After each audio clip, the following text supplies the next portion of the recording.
बेटी बचाओ बेटी के सामान दो, हमें डर नहीं हमें न्याय चाहिए। बिहार में बेटियों को सुरक्षा चाहिए। मैं इसलिए इस मुद्दा को बात कर रहा हूँ, इस मुद्दा पे बात कर रहा हूँ कि आखिर बिहार की बेटियां कब तक डर के बैठे रहेंगी? कब तक बिहार की बेटियां कहीं पे जाके अकेली पढ़ाई पूरा नहीं कर सकती है? बिहार की बेटियों के दिल में ऐसा दर्द कब तक बना रहेगा?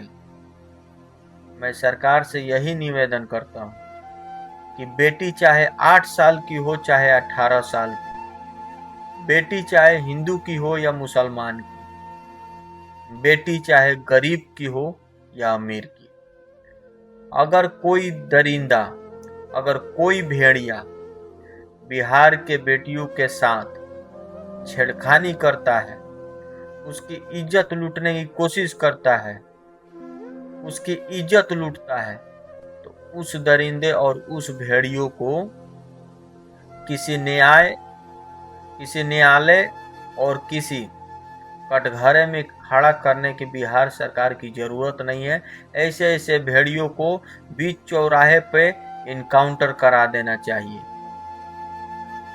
क्योंकि जब उस भेड़ियों को दिल में डर नहीं है कि किसी की बेटी को, किसी की बहू को इज्जत लूट लेता है, तो उस भेड़िए के लिए बिहार सरकार के दिल में थोड़ा भी डर नहीं होना चाहिए कि बीच चौराहे पे उसको खड़ा करके अगर इनकाउंटर करते हैं तो कोई हमारे पीछे क्या सवाल उठाएगा, क्या जवाब उठाएगा। अगर कोई उसके पीछे सवाल उठाता है, जवाब उठाता है, तो इसके मतलब वो भी उस भेड़िया का शिकार है, उस भेड़िए से मिला जुला है। मैं इस भेड़िए शब्द का इस्तेमाल इसलिए कर रहा हूँ कि आए दिन बिहार में कभी पटना, कभी मुजफ्फरपुर, कभी सीतामढ़ी, कभी बेगूसराय, हर जिले में जब बेटियां घर से निकलती है तब तब कोई भेड़िए का शिकार हो जाती है। इसलिए मेरा निवेदन है बिहार सरकार से कि ऐसे ऐसे भेड़ियों को बीच सड़क पे खड़ा करके इनकाउंटर कर देना चाहिए। आखिर बिहार की लड़कियां कब तक दिल में डर बैठा के बैठी रहेंगी? आखिर बिहार की लड़कियां कब तक कहीं अकेली नहीं जा सकती है?